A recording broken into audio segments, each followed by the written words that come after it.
The rules are now out. It's going to be 8 3-minute rounds. He's got that one-punch nuclear power. One punch. And he's fast. That's dangerous. Jake Paul's world was turned upside down this week when Anthony Joshua revealed some surprising new regulations for their upcoming fight.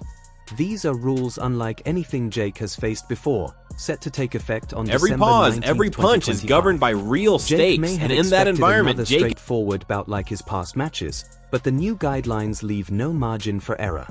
For the first time, he found himself struggling under the intense pressure.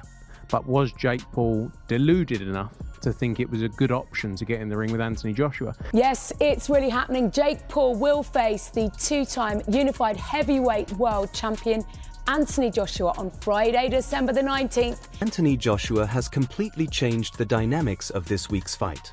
From the moment the new regulations were unveiled, the atmosphere became sharp, strategic, and unforgiving.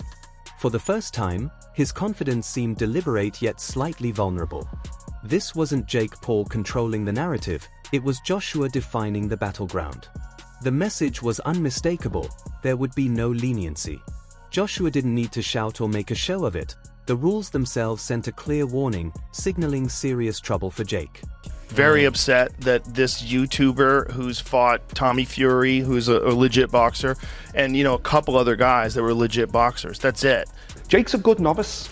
Oh, yeah. And if he wanted to have a legitimate career in boxing, then he would climb the domestic rankings in America, and he might even make top 50. Jake Paul has built his boxing career on caution and strategy. He's thrived by picking his battles wisely, taking calculated risks, and staying one step ahead of potential chaos. Short rounds, less challenging opponents, and protective rules have all played into his formula.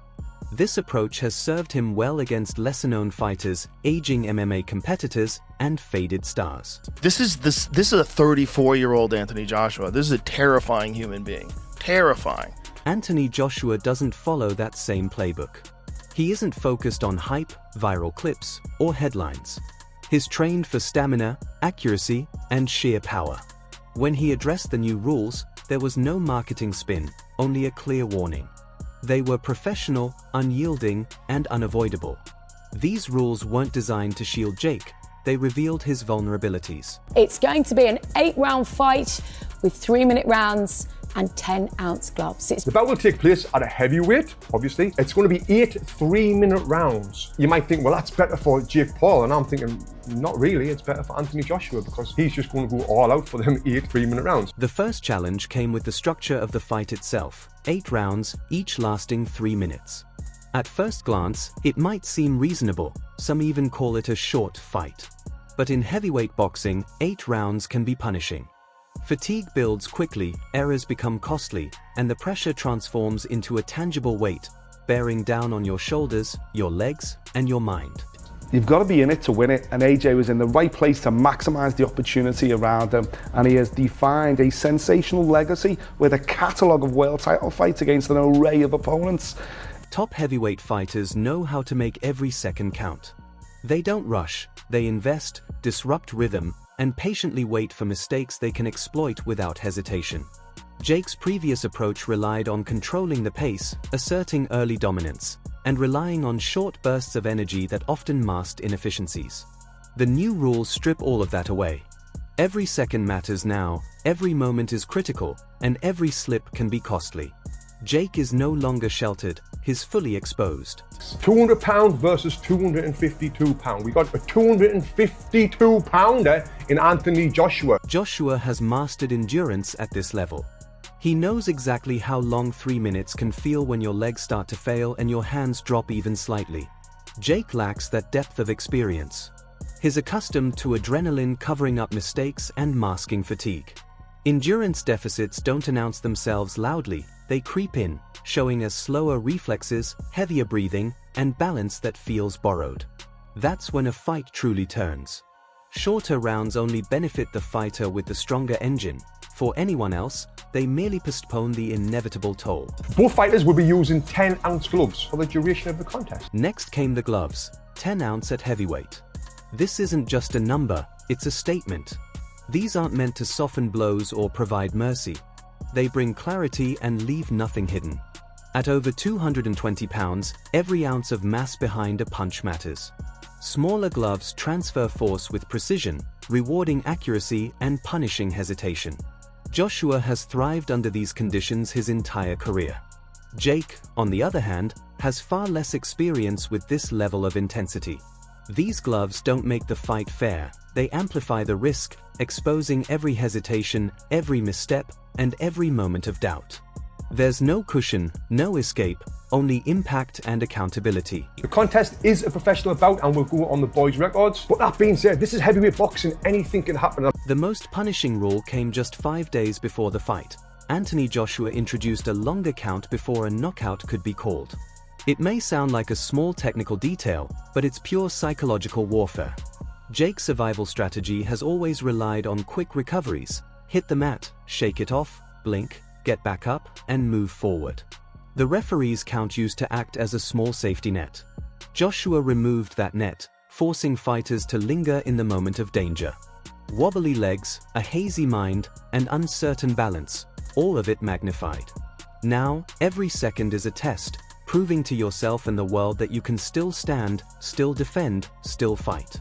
Time stretches under the pressure, and this isn't about shame. It's about exposure, reality, and the unforgiving truths of heavyweight boxing.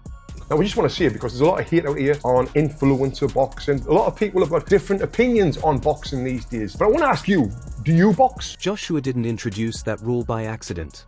He knows exactly its effect. It forces Jake to experience every punch, every misstep, every ounce of momentum that's out of his control. It magnifies vulnerability and hands authority to the fighter standing above him. This is the essence of no mercy. The extended count doesn't aid the struggling fighter, it empowers the one in command. Every passing second under this rule is a stark reminder of who owns the ring, who sets the tempo, and who decides when punishment begins and ends.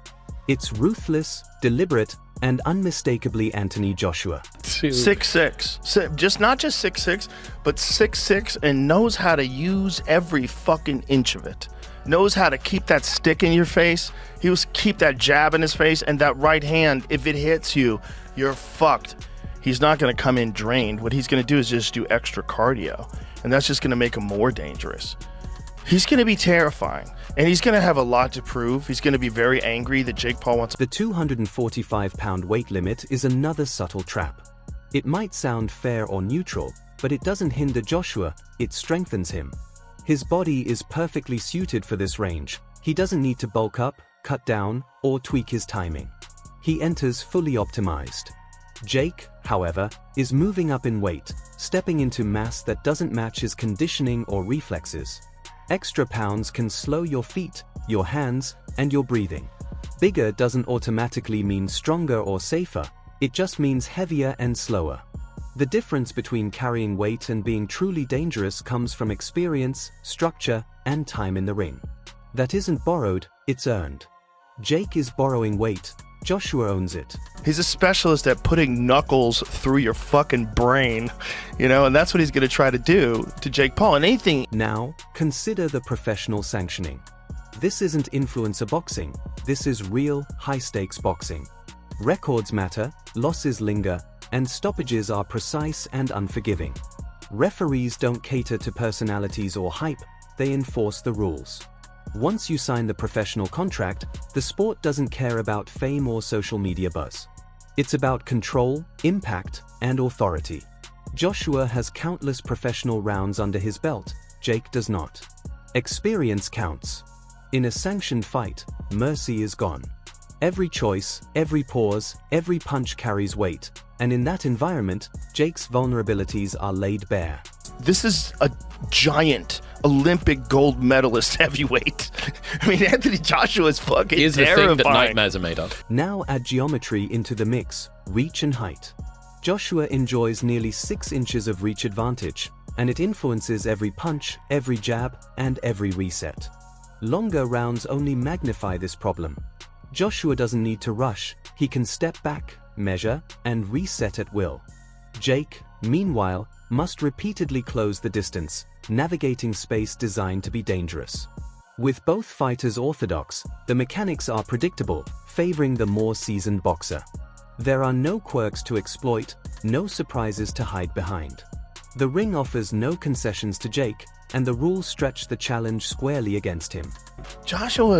And he's gonna have a lot to prove. He's gonna be very angry. Now, layer experience on top of these unforgiving rules, and what emerges is accumulation, not chaos.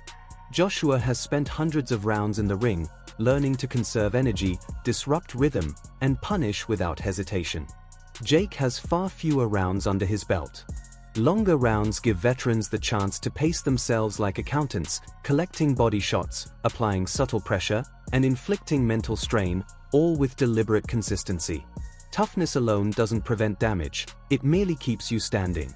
True control comes from efficiency, and here, toughness is a temporary shield while efficiency is the weapon. Psychology magnifies the brutality. Jake's rules are framed as courage, confidence, and control. Joshua sees them as a license to execute, dominate, and dismantle. Elite fighters don't rely on advantages, they rely on time. Time to read, time to exploit, and time to let the rules themselves enforce punishment. Believing your own hype in this environment is dangerous. Confidence may speak loudly, but consequences speak louder. And under these rules, the consequences are precise, heavy, and unavoidable. Now, he can definitely land punches on me, knock me out. He's more experienced, Olympic gold medalist, 2-time heavyweight champion of the world. This is definitely insane. I have to fight a perfect fight to be able to beat this guy, but I think that I'm capable of that. And to me, at the end of the day, all of this is experience, all of this is... Even if Jake fights flawlessly, the danger doesn't disappear. Perfect defense is exhausting, and it still requires closing lethal distances. In heavyweight boxing, 1 or 2 clean moments can decide a fight. Mistakes are magnified, timing is ruthless, and perfection is fragile. Power is not. Every slip becomes punishment, every hesitation fuels Joshua's dominance. This isn't entertainment boxing, it's a relentless stress test. Consider ambition versus preparation. Jake is ambitious, he wants the challenge, he's willing, but ambition doesn't replace readiness. Courage doesn't bend the laws of physics. The rules don't care about hype, fame, or confidence. They enforce reality, professional rounds, real gloves, real counts, real reach, real weight, and a fighter forged through thousands of rounds. These are the relentless variables Jake must face. They strip away illusions, expose weaknesses, and punish every miscalculation. It's one of the craziest propositions of all time. Anthony Joshua didn't just show up to fight, he engineered a perfectly calculated storm. Every rule is a lever, every counterweight, and every round a test of endurance and mental strength. There's no safety net, no favoritism, and no margin for error. This isn't influencer boxing anymore, it's a battlefield where experience, power, and precision rule. Jake's old strategies, quick recoveries, calculated chaos, won't survive under these conditions. The moment he steps into the ring, he'll feel it. There's no mercy for Jake Paul. The rules themselves don't throw punches, but they determine who survives. In this fight, under these unforgiving rules, Jake is on borrowed time. Every step, every reset, every breath, and every swing will be measured against decades of experience, calculated punishment, and lethal accuracy. The ring is no stage, it's a crucible. Joshua isn't just there to fight, he is the storm. And Jake is about to discover that no level of confidence can escape the consequences.